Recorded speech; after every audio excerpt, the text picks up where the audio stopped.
такова пищи. Привет от Родопите. Искам да ви покажа на уникална гледка. Гледайте сега. Само да покажа и хубавите хора. Искам се разни неща там. Усмивка? Като тръгва, като спира.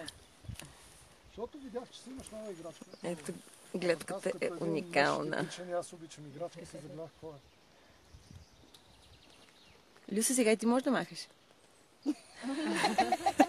Привет! И вие? От Кюстендил? Лайфте?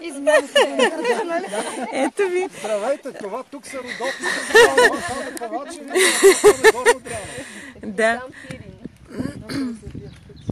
И по ей този... Искате да дойдете юли месец, имам още един лагер за една седмица.